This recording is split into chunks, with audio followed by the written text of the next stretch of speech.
Ya, teman-teman semua, kita akan ngobrolin tentang 2021 Outlook, bagaimana bisnis berkembang. Ya, bagaimana bisnis berkembang ini kita anggap sesi baru dari dunia bisnis, terutama bisnis online, karena bisa jadi dan memang faktanya bahwa di tahun 2020 ini bisnis online berkembang dengan pesat. Ya, yang tadinya tidak bisa pakai Zoom, bahkan tidak tahu Zoom itu apa, kita malah Zoom itu menjadi teman bagi diri kita, karena setiap minggu bisa jadi kita mengakses Zoom.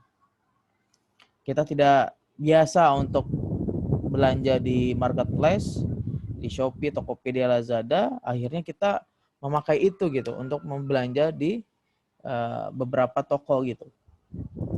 Atau yang tadinya kita tidak pintar untuk memfilter pemberitaan yang hoax dan pemberitaan yang sekiranya benar, ya dengan online inilah kita bisa memfilter apa saja yang menurut kita itu berguna untuk kita sebar dan tidak berguna untuk kita sebar. Oke ya, jadi 2021 ini harusnya kita mendapatkan satu momen bagaimana kita bisa bergerak. Ya, bagaimana kita bisa melangkah di bisnis kita atau kita melangkah di perusahaan kita.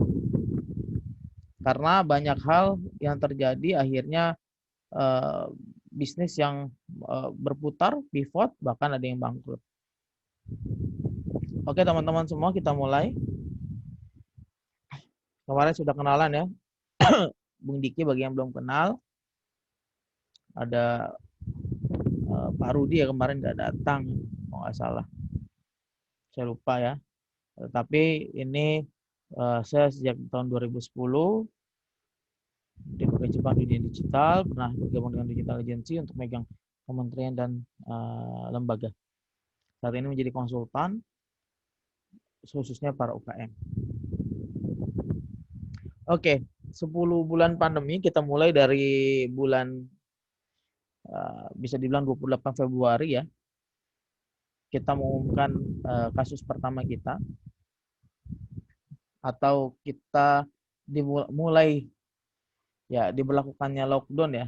Karena pada saat itu umroh itu ditutup pada tanggal 27 Februari. Nah, itu salah satu warning bagi negara Indonesia bahwa negara Indonesia mulai di lockdown. Akhirnya mulailah berlakunya beberapa minggu kemudian PSBB.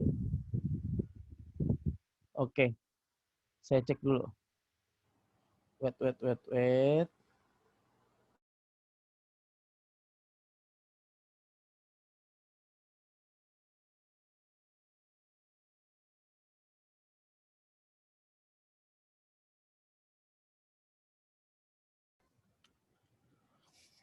Oke, cek ya. D ya. Oke, tadi emang kipas angin kayak terlalu dekat. Saya matiin aja. Ya, 10 bulan ini akhirnya kita mendapatkan bisa dibilang kebiasaan baru, new normal. Ya. Bahkan akhirnya menjadi behavior. Gitu ya. Behavior itu kebiasaan yang seterusnya gitu, yang akhirnya kita biasa untuk melakukannya. Contohnya adalah memakai masker ya. Mungkin kita berpikir waktu itu memakai masker untuk menutupi wajah, atau memakai saat memakai helm untuk debu ya, maksudnya pakai masker untuk menutupi wajah saat naik motor. Sekarang tidak lagi gitu ya. Sekarang kita memakai masker di mana-mana. Contoh berikutnya adalah cuci tangan. Kita orang Indonesia itu kuat-kuat ya untuk makan di pinggir jalan. Makan dengan seadanya, makan dengan ya misalnya contoh gado-gado ya, diambil semua oleh tangannya, ya, diambil oleh tangan penjualnya gado-gado, terus kemudian diulek dan lain-lain. Nah, kita makan aja. Ternyata di 10 bulan ini kita belajar bahwa mencuci tangan itu penting dan akhirnya menjadi kebiasaan baru. Nah, itu 2 contoh, memakai masker, kemudian mencuci tangan, sering-sering mencuci tangan itu menjadi hal yang baru bagi diri kita, dan akhirnya berkembanglah dengan masker dan cuci tangan itu, berkembanglah bisnis baru yang sangat pesat, yaitu bisnis masker dan bisnis hand sanitizer. Yang tadinya hand sanitizer mungkin kita ingat adalah Antis, ya. Cuma itu doang yang kita ingat pada saat itu. Perkembangannya sangat-sangat pesat, ya. Atau masker yang tadinya cuma 2.000 sampai 3.000 per pieces bisa sampai melambung ke arah 30.000 pada saat awal-awal. Makanya dari itu, 2 bisnis ini mungkin menjadi contoh awal kita bagaimana 2021 kita bisa melihat gitu. Apakah COVID-19 itu akan lenyap selama-lamanya? Menurut saya dan hemat saya melihat dari sejarah-sejarah bahwa COVID-19 tidak akan lenyap. COVID-19 tetap ada, namun bisa dikendalikan. Seperti meningitis. Ya, meningitis itu tetap ada, tetapi kita pakai vaksin meningitis. Atau AIDS, HIV AIDS. HIV AIDS sampai saat ini ada gitu, tetapi kita bisa mengendalikannya dengan cara menghindari dengan praktek-praktek seks menyimpang atau menghindari pemakaian narkoba dan pengendalian obatnya gitu. Sampai saat ini tetap ada. Atau yang paling umum di Indonesia adalah demam berdarah. Demam berdarah itu dari puluhan tahun ada gitu. Sampai sekarang tetap ada gitu. Bahkan ada yang menjadi kejadian luar biasa. Ya. Nah, seperti itu juga COVID-19. COVID-19 akan tetap ada, mungkin menjadi varian flu. Ya, mungkin menjadi varian flu bagi warga-warga di dunia, bahwa dia terkena COVID gitu. Oh, dia terkena corona gitu ya. Flu corona bahasanya. Ya, nah itu yang menjadi hal yang bisa dibilang biasa gitu ya nantinya. Ya, jadi ada 10 bulan pandemi kita udah dapat apa aja. Nah, mungkin teman-teman bisa kasih contoh ya. Ya, ada 5 orang di sini kasih contoh 10 bulan pandemi ini teman-teman merasakan hal kebiasaan baru apa? Mungkin 1 menit dari sekarang bisa ditulis kebiasaan apa saja yang selain tadi ya, mencuci tangan dan memakai masker. Bisa ditulis di di chat apa aja menjadi kebiasaan teman-teman. Menjadi lebih betah di rumah, menjaga jarak. Ya. Tadi menjadi lebih betah di rumah, terus kemudian menjaga jarak. Ada lagi? Makasih Mas Ramdhani dan Bagus. Makan di rumah. Ya, makan di rumah. Apalagi?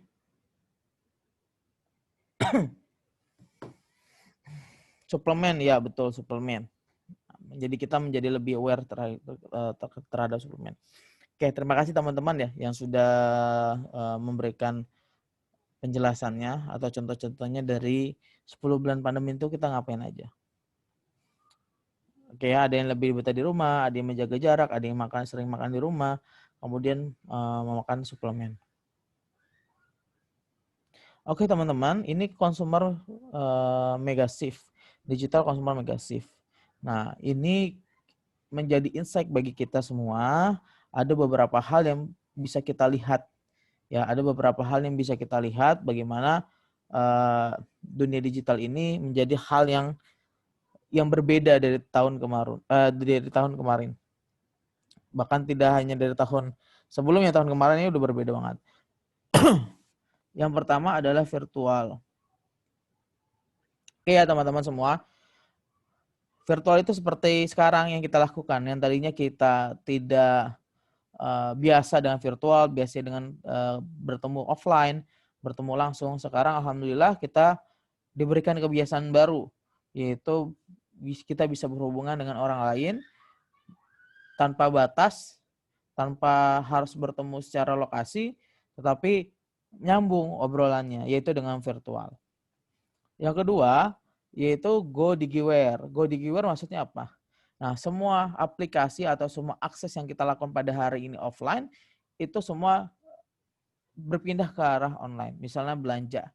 Ya, saya waktu minggu kemarin belanja bersama istri ke hypermart.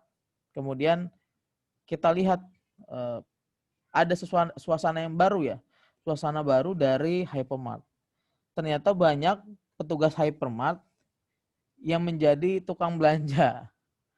Sambil memegang HP, dia melihat belanja apa saja untuk bisa diberikan kepada konsumen dengan dia memesan di aplikasi Gojek atau Grab. Gitu ya. Yang tadinya kita belanja, kita ngantri berjam-jam, ternyata kita bisa ngantri di rumah gitu ya. Kita bisa menunggu di rumah. Kemudian membuat masakan gitu. Yang tadinya kita harus jalan ya, memesan masakan kita harus jalan, kita males harus jalan, harusnya kita GoFood. Nah, GoFood mungkin udah biasa. Nah, sekarang tambah lagi gitu ya, dengan keamanan, dengan kenyamanan, dengan kebersihan. Kemudian ya tadi Go Contactless. Jadi semua kontak kita itu ada jarak, kemudian disedikitkan. Nah, pada saat saya ke mall kemarin, ada hal yang baru gitu ya. Ternyata cara mengambil tiketnya bukan lagi dengan memencet tombol, tetapi mengarahkan tangan kita ke sensor. Kemudian keluarlah tiket itu.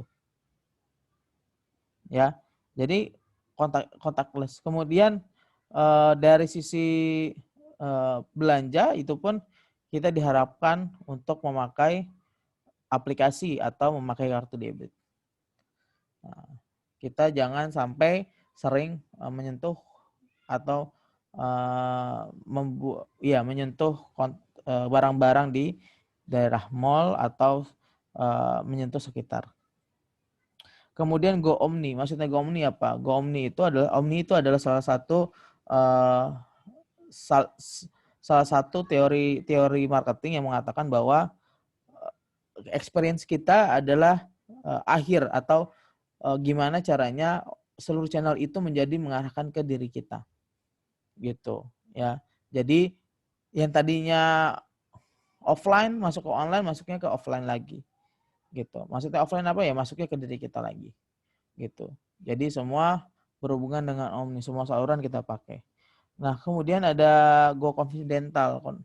Go Confidential artinya adalah setelah kita sering memakai internet untuk beraktivitas, maka kita tahu bahwa data privasi kita itu sangat penting. Maka kita tidak asal lagi untuk menyerahkan data pribadi kita. Rata-rata kita harus menanyakan data pribadi ini buat apa gitu dan arahnya kemana. Meskipun itu memakai digital gitu ya, seperti membuat form atau apa gitu. Kalau sudah sampai memberikan nomor induk penduduk ya, NIK itu, nah itu kita pasti mempertanyakan NIK itu ini buat apa gitu, apa pentingnya NIK ini gitu. Nah ini yang harus akhirnya kita melihat bahwa diri kita yang muda maupun yang senior itu ternyata sudah menjadi digital consumer. Ya, konsumen yang memakai digital. Nah, ini akan dibagi 3. Pertama megashift, kemudian macroshift, dan terakhir ada microshift. Ini penjelasan umumnya. Nah, digital consumer megashift yang pertama adalah teman-teman semua COVID-19 propagation and vaccine availability. Ya, jadi megashiftnya adalah adanya vaksin itu, kesediaannya vaksin itu menjadi harapan bagi manusia di umat bumi, di manusia di bumi saat ini. Ya, jadi bisa dibilang vaksin adalah harapan termasuk di Indonesia, teman-teman semua. Di Indonesia baru menyatakan bahwa vaksin 1,2 juta hadir. 1,2 juta dari 230 juta, bayangin teman-teman. Itu nggak ada 1%-nya. Ya, itu nggak ada 1%-nya dari 230 juta. Tetapi dengan 1,2 juta itu ternyata memberikan harapan terhadap orang Indonesia. Namun orang Indonesia parahnya adalah setelah ada vaksin dia menyatakan bahwa ya ini udah mulai aman. Akhirnya orang-orang Indonesia itu mulai beraktivitas dengan normal. Bahkan sudah mulai menurun intensitas untuk bisa mematuhi 3M itu, menjaga jarak, memakai masker, dan mencuci tangan. Akhirnya saudara-saudara kita di kesehatan itu berjibaku gitu. Karena siapa? Karena kita yang memang ternyata meremehkan gitu. Apakah salah? Ya pasti salah dari kitanya. Maka kita mengingatkan bahwa COVID-19 ini bukan hanya untuk diri kita, tetapi untuk orang lain juga. Untuk orang lain kita mencegah untuk orang lain.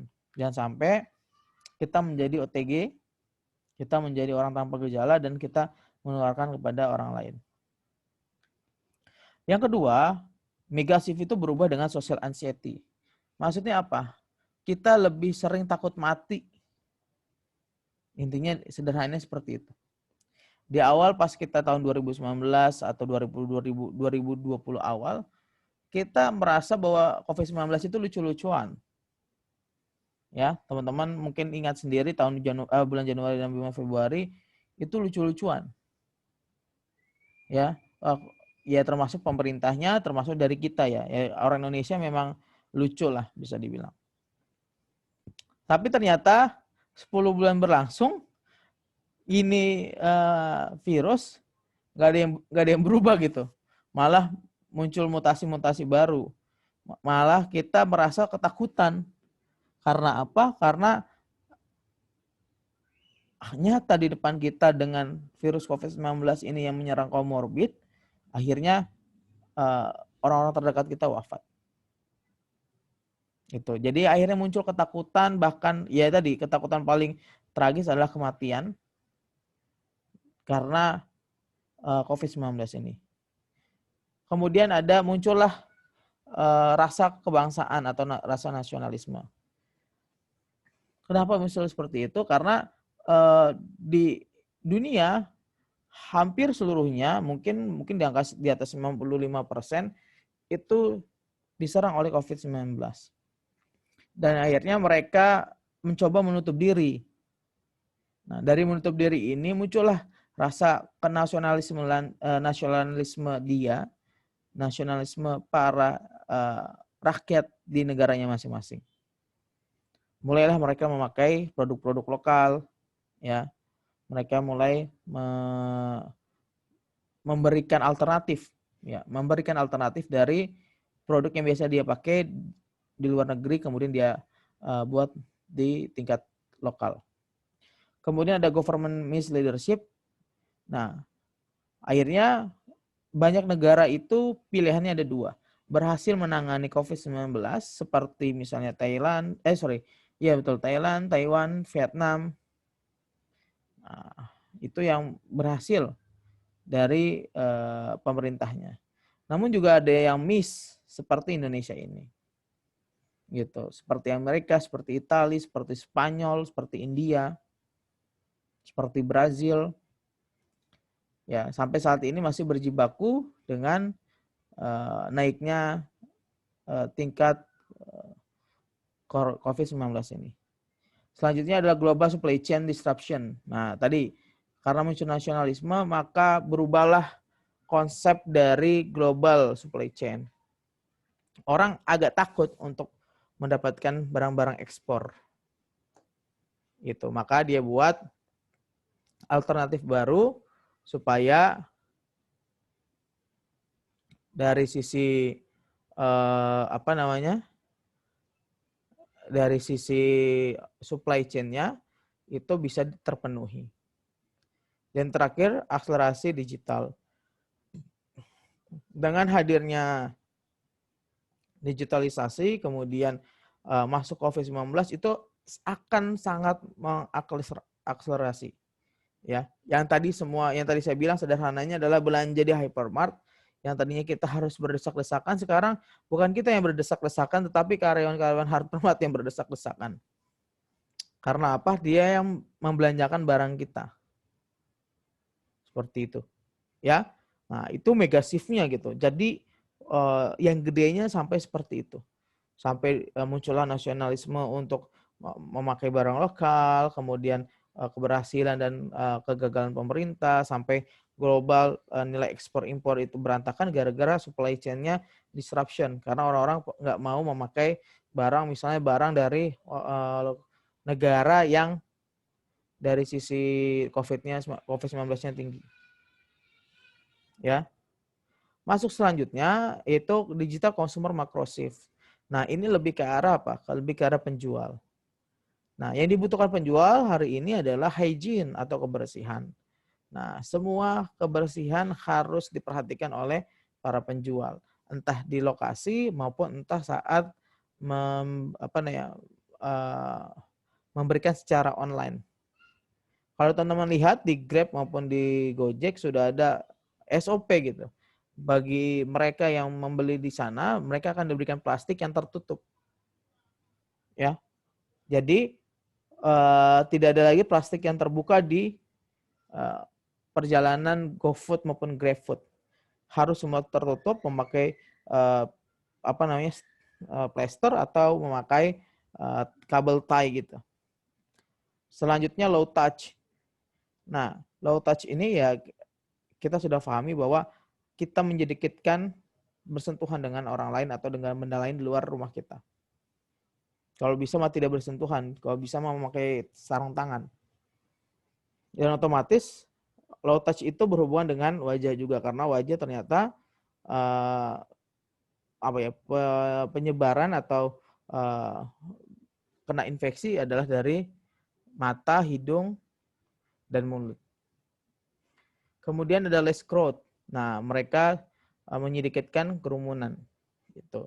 Ya, jadi tadinya nonton bioskop itu dempet-dempetan, sekarang cuma 25%. Yang tadinya nonton konser itu sangat ramai, ya ternyata nonton konser via YouTube gitu. Ya. Jadi menyedikitkan kerumunan. Nah, selanjutnya adalah low mobility. Nah, low mobility akan berdampak pada bagaimana para penjual itu bisa melihat respon dari masyarakat. Ya, low mobility berarti mereka tidak mau bergerak dari tempat asalnya. Tadi ada yang bilang bahwa enakan makan di rumah, enakan lebih betah di rumah.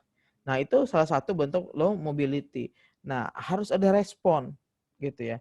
Harus ada respon dari si si penjual itu. Ada hygiene, ada low touch, ada less crowd, dan ada low mobility. Nah, untuk macro shift ya. Ini micro shift ya, bukan macro shift. Tapi ini micro shift. Yang pertama adalah empathic society. Jadi orang Indonesia terutama adanya pandemi seperti ini malah menambah rasa empati dirinya. Gitu, rasa empati bahwa banyak yang terdampak, teman-teman. Banyak terdampak karena COVID-19 ini. Maka harus diempatikan gitu. Harus empati, harus memberikan sesuatu untuk diri orang lain. Maka para filantropi, para NGO itu dalam tanda kutip panen soal donasi. Karena benar-benar orang Indonesia itu sangat dermawan. Akhirnya dia ya melalui NGO, melalui filantropi, mereka menyumbang. Ya. Nah, bagi usaha-usaha ini ya, jadi usaha teman-teman semua, bisnis teman-teman semua, atau perusahaan teman-teman semua harus dibangun empatinya. Gitu. Harus dibangun dengan empati. Selanjutnya ada go virtual. Yang tadi saya bilang semua virtual, teman-teman. termasuk ya tadi, termasuk kegiatan-kegiatan kita. Kemudian ada pembicaraan, apakah sekolah itu akan virtual terus? Ya menurut saya sekolah ini akan hybrid pada intinya, gitu ya. Mungkin 2 tahun ya. Jadi 2020, 2021, 2022 baru mulai aktif lagi. Sampai vaksin terdistribusi semua ya, 100% atau 90% lah, gitu ya. Nah, otomatis virtual ini akan tetap hadir, tetap akan hadir ya, dari sisi manapun virtual ini akan tetap hadir. Dari sisi kerjaan kita sudah biasa WFH, otomatis nanti akan hybrid. Sekarang sudah mulai hybrid kan, ada yang WFH, kemudian ada yang WFO, kemudian balik lagi ke WFA, WFO gitu. Misalnya seminggu sekali, seminggu 2 kali itu terdiatur. Sekolah kan seperti itu, jadi dari 6 hari, 3 hari, 3 hari. Atau dari 5 hari, 3 hari, 2 hari, 3 hari, 2 hari, 3 hari, 2 hari. Ya, semua virtual. Kemudian selanjutnya ya back to the bottom piramid. Maksudnya apa? Nah, piramid ini kan segitiga gitu ya. Yang bagian atasnya adalah bagian yang tersier atau yang tidak perlu. Sementara yang bawahnya adalah bagian yang perlu. Maka makanan, minuman, kemudian pakaian, hal-hal yang urgent termasuk pulsa. Ya, pulsa ini masuk back to the bottom sekarang. Ya, pulsa menjadi salah satu bisa dibilang itu kebutuhan bagi umat di Indonesia. Pertama ada sandang, papan, pangan, pulsa. Ya. Nah, itu jadi salah satu PR. Makanya ada pulsa gratisan untuk orang-orang sekolah, untuk anak-anak sekolah, untuk anak-anak belajar. Karena itu, karena sudah masuk ke arah kebutuhan. Karena digital diakselerasi, otomatis harus ada pulsa itu gitu.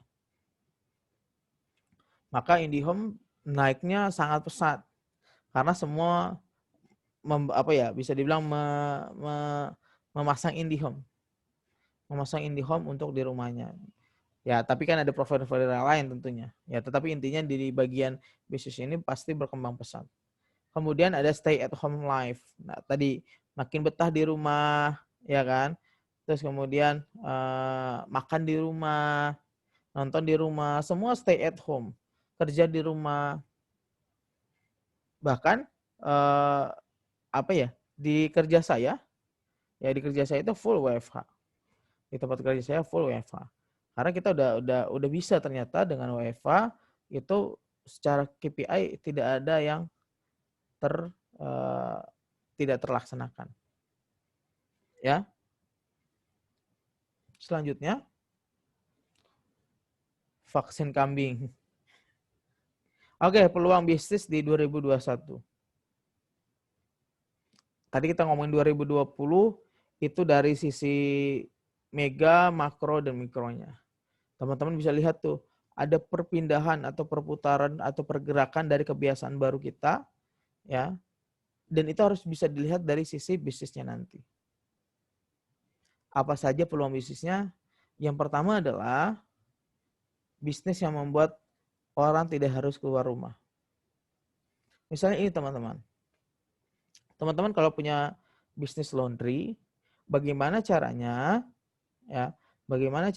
supaya orang tidak harus keluar rumah? Caranya adalah diantar, delivery. Nah, pasti ada biaya delivery. Gitu. Nah, itu yang harus kita kondisikan. Sederhananya, misalnya kita ada yang jualan nasi uduk, nah dia menugaskan anaknya untuk konsep delivery. Nasi uduk harganya 8.000, karena delivery jadi 10.000. Nah, dia share tuh ke tetangga-tetangganya. Ini ada delivery. Kalau delivery jadi 10.000. Orang-orang pada mau. Gitu. Karena apa? Karena ada kebiasaan yang akhirnya mengubah dirinya, yang tadi biasa jalan beli nasi uduk, sekarang khawatir berkerumun, ya udah beli aja lah 10.000 beda 2.000. Ya. Nah, itu sederhana banget gitu. bagaimana membuat orang tidak harus keluar rumah. Gitu. Ya. Nah, kemudian yang kedua, bagaimana yang berkembang adalah bisnis yang berhubungan dengan kesehatan personal.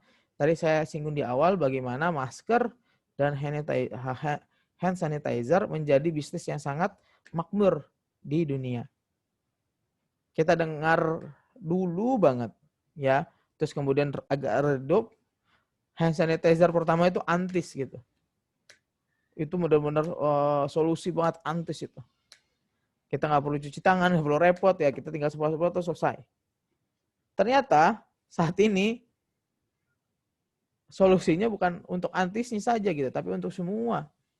Maka semua orang-orang berlomba-lomba untuk memakai atau membuat hand sanitizer.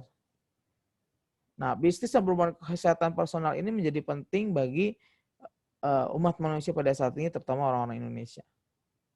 Ya, hand sanitizer, masker, face mask, ya glove dan lain-lain ya itu bisa menjadi bisnis yang sangat berkembang di tahun 2021. Kenapa? Karena meskipun tadi saya bilang, meskipun orang-orang bilang bahwa vaksin itu didistribusikan tahun 2021 mulai Januari di Indonesia, namun dalam distribusi tidak seperti bisa dibilang santai gitu. Karena ada waktu 1 tahun teman-teman gitu ya. Yang baru datang 1,2 itu cuma 0,5% dari jumlah rakyat Indonesia yang 230 juta. Karena kalau 1% itu cuma 1% itu 2,3 juta berarti.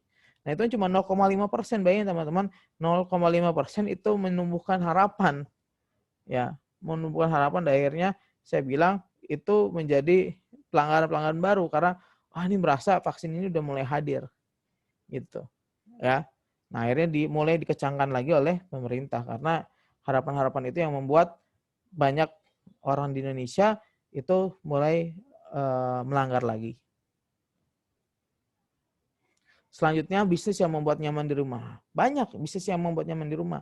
Misal bisnis alat masak, bisnis terkait dengan sofa atau souvenir atau merchandise yang bisa dibilang kayak bantal, kayak karpet dan lain-lain.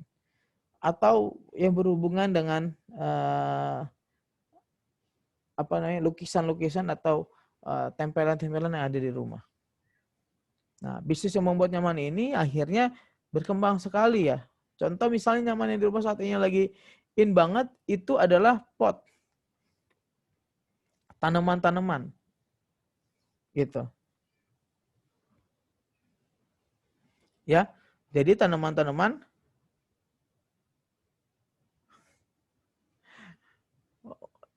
ini menjadi salah satu, bisa dibilang salah satu melepas penat dari orang-orang di Indonesia saat ini. Walau ada vaksin juga virusnya mutasi terus. Mana vaksin yang dicoba di luar negeri gagal lagi gitu ya. Ya pasti vaksin itu vaksin itu untuk satu jenis. Sementara ya virus itu kan berkembang terus. Gitu.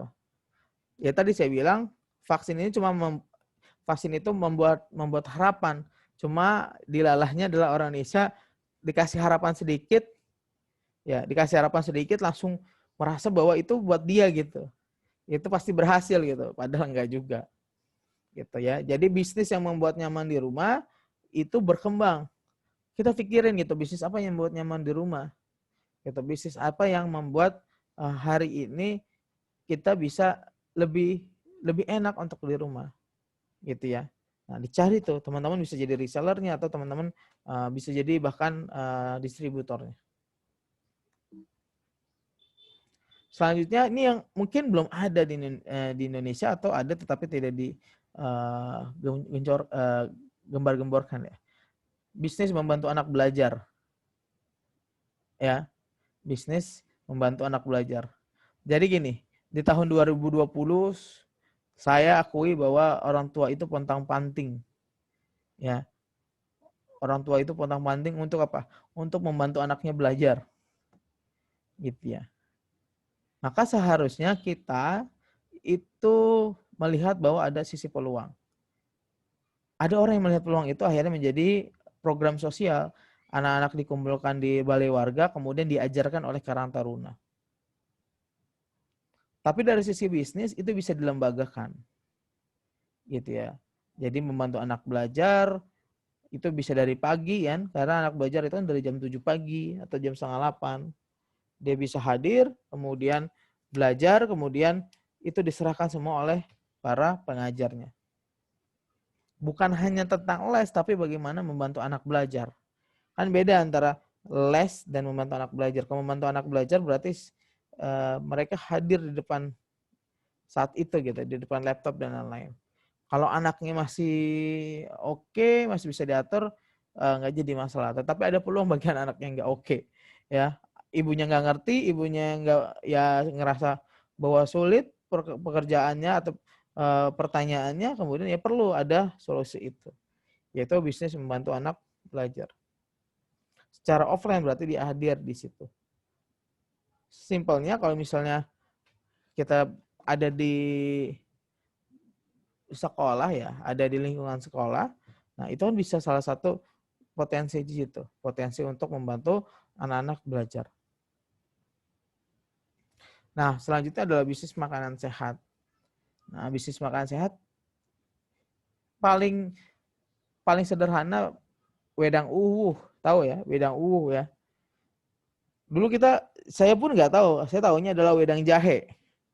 Saya nggak tahu tentang wedang uwuh. Ya, ternyata di Shopee itu wedang uwuh salah satu herbal yang paling banyak terjual dalam 2020 ini. Ya. Atau ya bisa dibilang itu ya, wedang uwuh itu ya, atau herbal yang paling banyak dijual. Kenapa? Ya, karena wedang uwuh ini salah satu bisa dibilang alternatif untuk kita yang minumnya tadinya kurang sehat, dan akhirnya kita peduli, dan akhirnya kita mengganti yang tadinya minumnya teh atau kopi jadi wedang uwuh. Pakai apa? Pakai gula batu. Ya. Yang tadinya kita minum itu biasanya di mana? Di kampung gitu. Ternyata orang-orang lokal ya, daerah-daerah Jawa misalnya, mereka membuat wedang uwuh yang di repacking gitu. Nah, akhirnya menjadi bisnis. Itu contoh sederhananya teman-teman. Contoh sederhananya bagaimana bisnis makanan sehat ya, itu bisa berkembang di tahun 2021. Apakah tetap berkembang? Tetap berkembang. Bahkan sekarang sudah ada ekstraksi wedang uwuh gitu ya. Wedang uwuh dalam bentuk bubuk. Itu ada itu. Ya, karena ya tadi mereka melihat bagaimana ada potensi orang yang berubah minuman gitu ya. Berubah minuman yang tadinya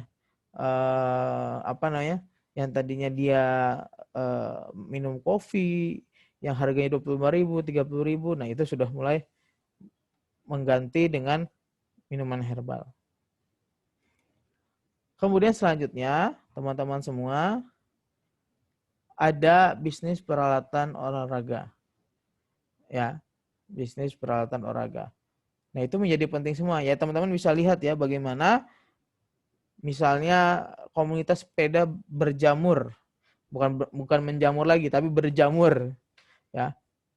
Maksudnya apa? Maksudnya banyak sekali komunitas-komunitas sepeda di Indonesia pada saat ini gitu.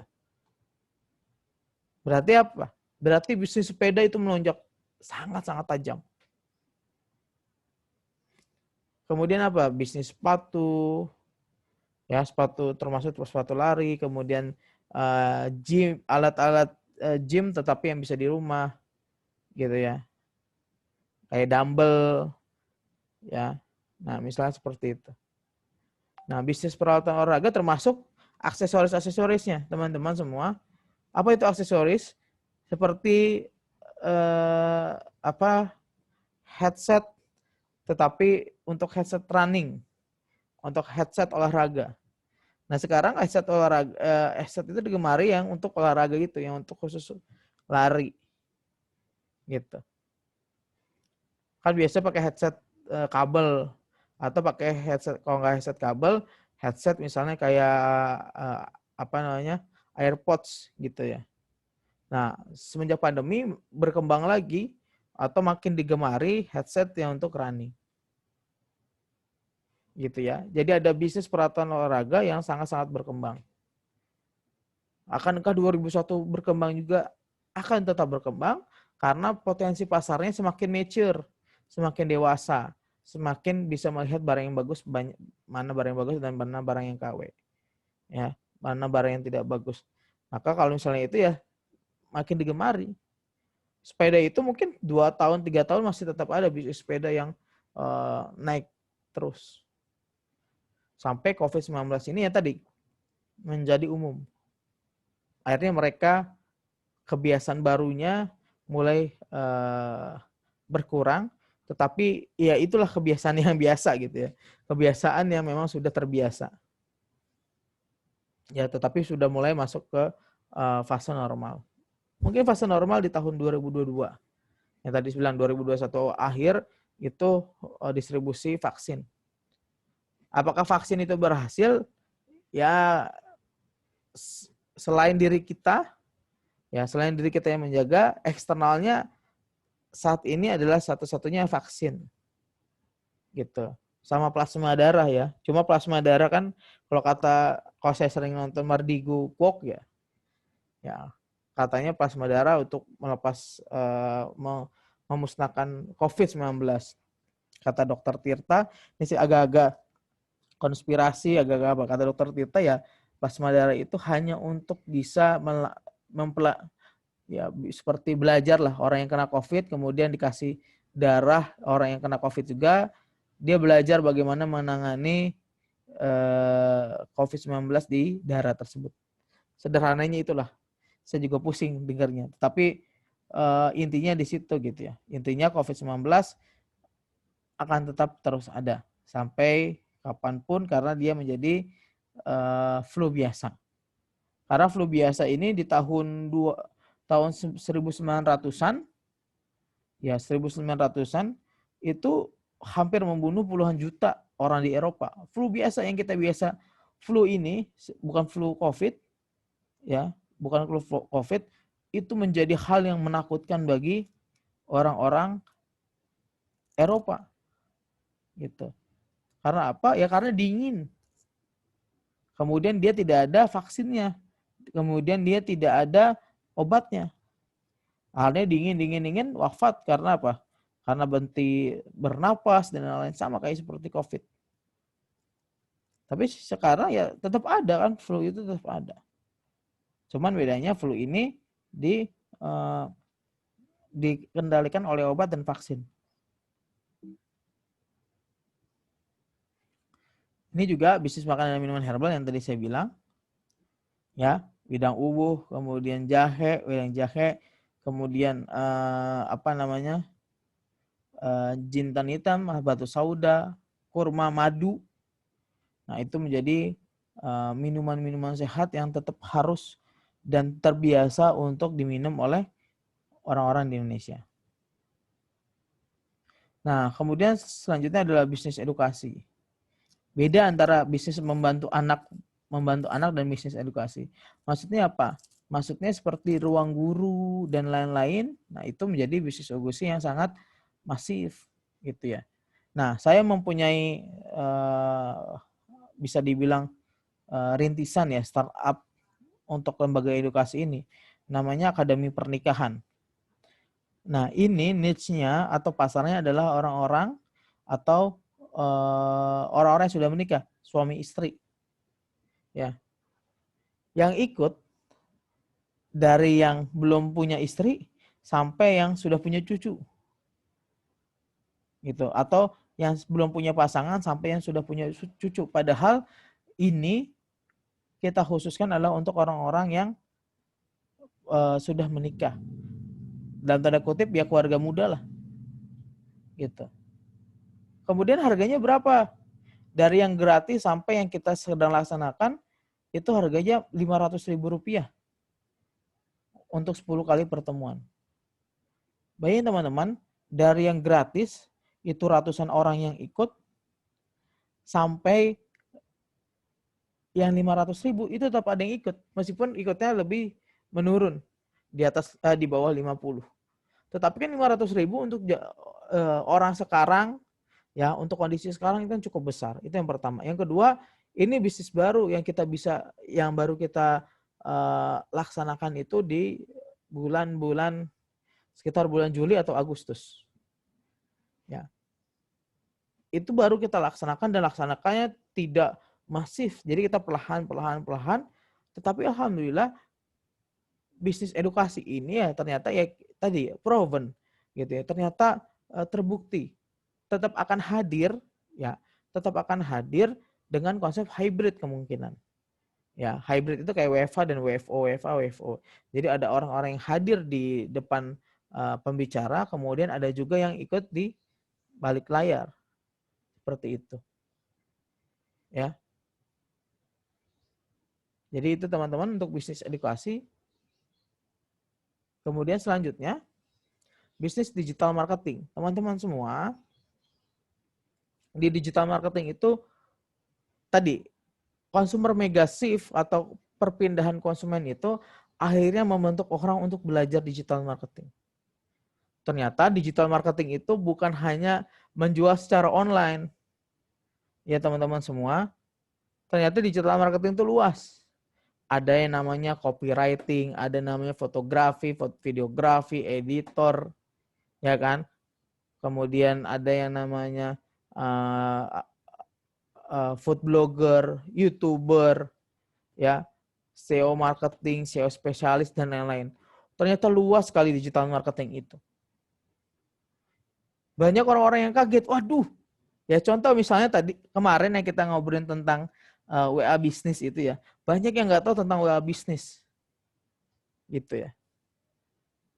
Nah, padahal kalau misalnya kita lakukan WA bisnis itu, ya, kita lakukan dengan WA bisnis itu membuat bisnis kita akan lebih mudah. Gitu. Ya. Apalagi nanti kenal tentang konten marketing, Instagram marketing, Facebook marketing, ya. Kemudian tahu tentang bagaimana memfollow up, ya tadi saya bilang teknik closing, ya, email marketing dan lain-lain. Itu banyak sekali. Ya, dan digital marketing ini ada yang bentuknya gini teman-teman. Kalau teman-teman punya usaha, pilihannya ada dua. Kalau teman-teman punya usaha, pilihannya ada dua. Yang pertama adalah buat tim untuk digital marketing. 2021 itu sangat-sangat meledak. Karena apa? 2020 mereka belajar untuk, ini gini loh caranya belanja, gini loh caranya bikin video TikTok gitu ya, bahasanya gitu. Bikin video, gini loh ceritanya jualan via WA kayak gitu. Nah, dengan hal itu maka orang-orang mulai teredukasi. Ya, karena mulai teredukasi itu maka bentuklah tim untuk memberikan feedback, untuk fast respon, untuk menyamankan para pembeli. Yang pertama seperti itu, teman-teman buat tim. Yang kedua, teman-teman hire digital agency. Hire digital agency yang mana memudahkan teman-teman. Teman-teman nggak perlu pikir lagi gimana bikin konten, gimana bikin copywriting, ya, gimana bikin videografi, gimana fotografi dan lain-lain. Teman-teman lempar saja ke orang-orang yang ahli. Tentu feedbacknya adalah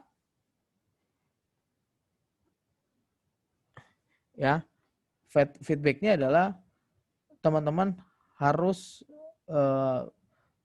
menyisihkan sedikit dana untuk membuat atau untuk meng-hire digital agency. Sama seperti teman-teman membuat tim juga harus menyisihkan dana. Cuma bedanya kalau teman-teman hire tim untuk digital marketing, berarti ada dana belajar.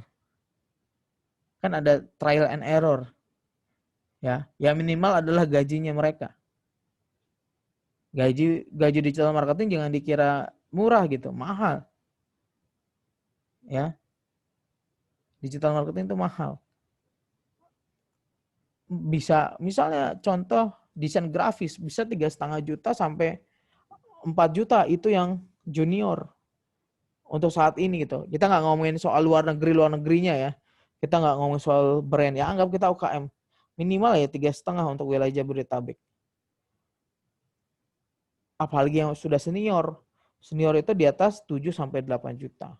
Belum ngomongin soal editor nggak mau dibayar cuma 3,5 juta, biasanya akan lebih naik. Karena apa? Dia punya value lebih soal mengedit video dan lain-lain. Wah, itu bisa belasan juta teman-teman untuk meng-hire itu. Maka pilihan kedua, kalau misalnya teman-teman punya budget yang sebilang baik, nah itu bisa meng-hire digital agency. Seperti itu. Jadi sama-sama punya. Bedanya kalau digital agency ya dia lebih lebih cepat. Cuman prosesnya pasti teman-teman nggak bisa langsung, nggak bisa instruksi langsung. Gue mau jadi hari ini, gue mau jadi besok, nggak bisa. Karena dia punya ini lain ya, punya project lain. Nggak hanya projectnya teman-teman semua. Itu bisnis digital marketing. Oke, ya teman-teman mungkin mau bertanya ya terkait dengan Outlook 2021, apa saja yang bisa dibutuhkan, teman-teman mau usaha apa aja, boleh bagaimana kondisi-kondisinya silakan tulis di kolom chat. Mungkin terima kasih. Kita balik ke pertanyaan. Yuk silakan, ada yang mau bertanya?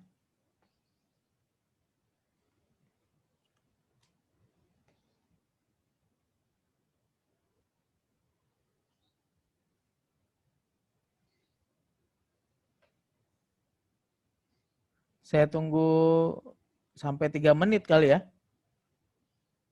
3 menit sampai 5 menit. Mungkin ada yang bertanya kali buat teman-teman semua.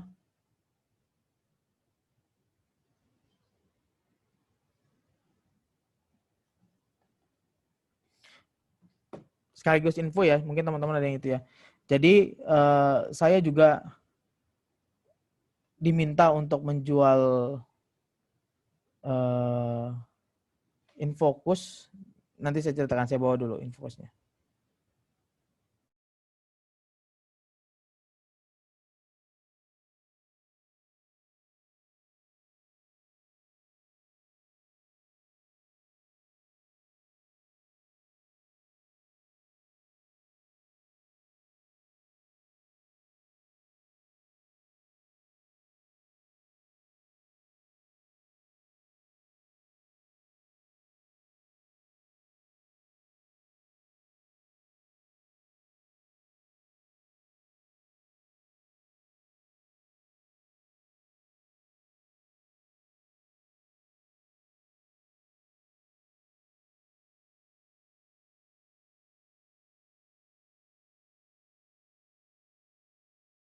Oke, nah, ada pertanyaan dari Mbak Rizky ya.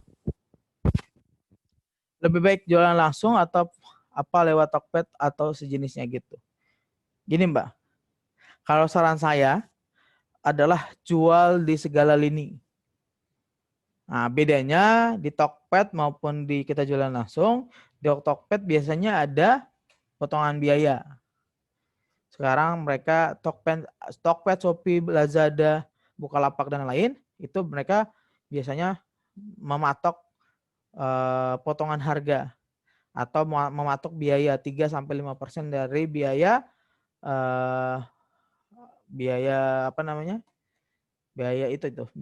produk 3-5%. Nah, enaknya adalah kalau di Tokped dan Shopee itu mereka punya keamanan soal rekening bersama. Jadi soal penipuan agak-agak mereka bisa mengantisipasi, itu yang pertama. Yang kedua, COD.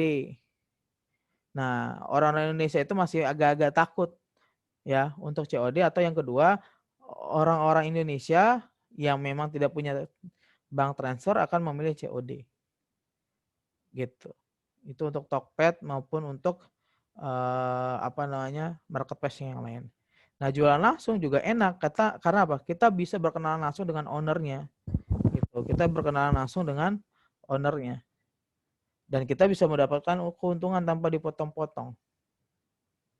Gitu. Jadi ada kelebihan dan kekurangan.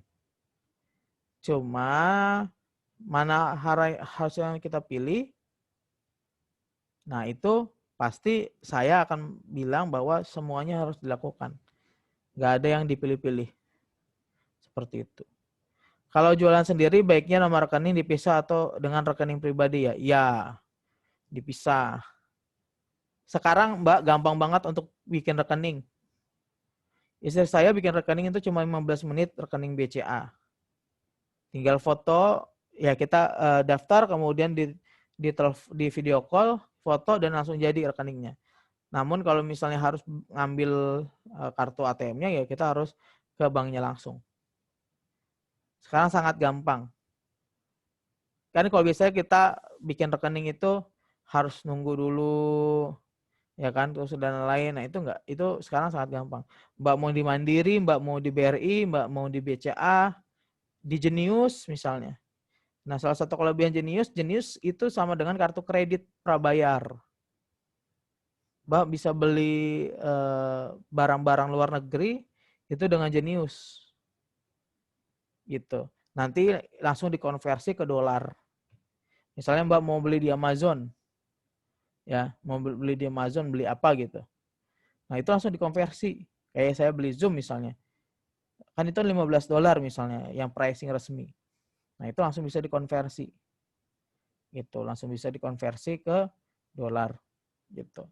Ya, jadi itu sangat gampang. Saya buat Genius ya dari handphone gitu. Beli bikin aplikasi rekening itu dari handphone. Dan langsung aktif di hari yang sama. Gitu. Ada yang aktif di 1 kali 24 jam, ada diaktif di 2 kali 24 jam. Dan kalau saya pengalaman karena waktu itu Genius baru, ya, waktu itu Genius baru keluar. Nah, saya langsung buat karena ada fitur itu kalau nggak salah. Ya, itu jadi gitu. Ya, Mbak. Nah, saya ini nih. Jadi ada salah satu klien saya, dia itu mau berpindah dari haluan offline ke online. Nah, dia punya fasilitas kepada para distributornya. Ratusan. Ya, berarti dia punya ratusan distributor. Nah, dia akhirnya salah satu fasilitas yang dikasih adalah, aduh, nggak kelihatan lagi ya. Mungkin saya ini dulu ya kali ya. Saya filternya saya ini dulu. Saya backgroundnya saya non dulu. Oke. Nah, ini nih. Ya. Mana sih? Oke, ini nih. Nah, Infocus ini namanya LG PV 150G. Nah, ini fasilitas dari salah satu klien saya. Seperti ini bungkusnya, ya. Nah, itu dia minta dijualin pada teman-teman saya lah bahasanya. Karena ngejogrok gitu ya.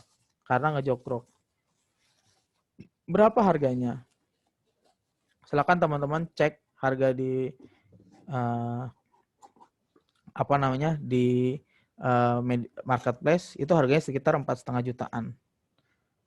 Nah, ini apakah second? Second. Karena dibuat fasilitas oleh untuk distributor-distributornya. Ya, dibuat fasilitas untuk distributor-distributornya. Harganya berapa? Nah, saya langsung aja. Harganya itu dari sananya itu 1,75 juta.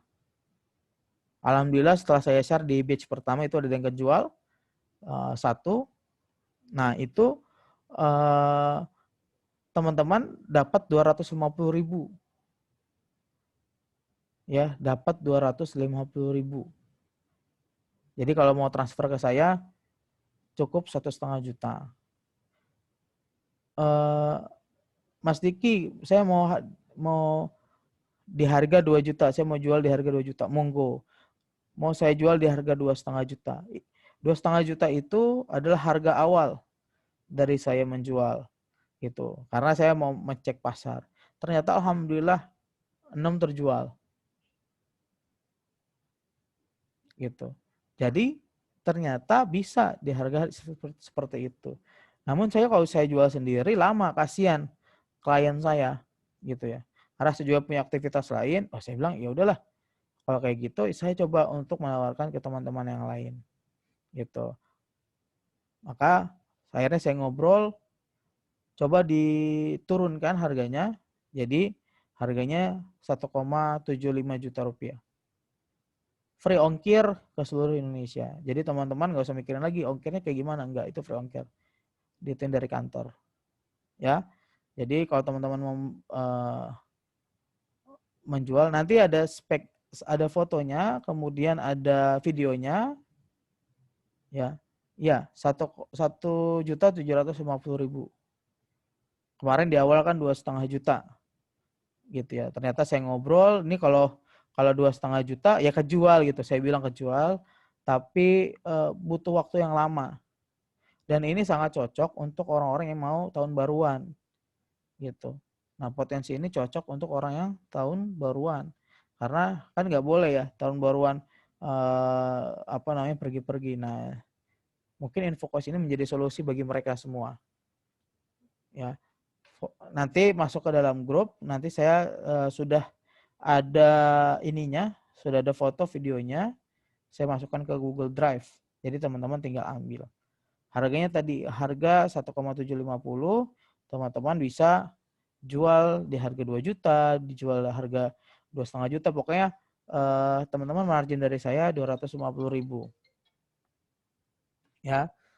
Jadi seperti itu. Kenapa saya akhirnya jual di sini? Yaitu sebagai bonus praktik jualan teman-teman. Ya, sebagai praktik jualan teman-teman. Jadi saya nggak mau penjualan atau sharing ini hanya jadi sesuatu yang kosong gitu ya. Nah, di sinilah ada praktik bagi teman-teman semua. Gitu ya. Jadi teman-teman semua harga ini 1,750 di harga normal, silakan di marketplace itu harganya 4,5 juta. Gitu. Harga 4,5 juta baru. Kalau ini bisa dibilang second ya saya bilang second karena pemakaian lebih dari setahun ya, karena setahun ini kan pandemi. Ya, yang kedua dia mau berubah ke online sekitar ada berapa ya? Sekitar 200-an pieces. Berarti kan distributornya ada 200 pieces, 200 orang. Seperti itu. Nah, saya minta spek yang terbaik gitu ya, spek yang terbaik yang diberikan oleh kita gitu ya, diberikan oleh saya. Nah, jadi lebih enak free ongkir, kemudian teman-teman gak usah mikirin lagi, ini jadi yang terbaik gitu ya.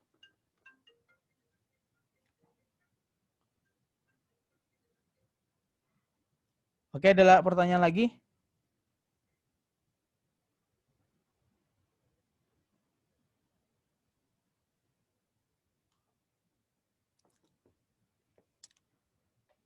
Oke, sudah cukup kali ya? Oke, mungkin sudah cukup. Nanti teman-teman semua bisa ya, teman-teman bisa ini minta rekening lagi, minta recording. Ya, ada passwordnya tapi minta video dong gitu ya. Passwordnya adalah minta video dong. Jadi recordingnya minta video dong. Ya, nanti bisa untuk video yang pertama juga bisa, untuk video yang kedua juga bisa. Ya, terima kasih teman-teman sudah hadir di webinar hari ini ya, di batch kedua. Jangan left group karena nanti mungkin minimal sebulan sekali kita akan ngobrol bareng-bareng dari batch yang pertama, kedua, dan ketiga. Nanti kalau misalnya ada batch baru bisa kali ya di share ke teman-teman semua ya. Nah, itu jadi lahan pahala juga bagi rekan-rekan semua. Dari saya cukup, mohon maaf apabila ada kesalahan yang disengaja maupun yang disengaja. Terima kasih. Wassalamualaikum warahmatullahi wabarakatuh. Terima kasih semua. Sehat selalu.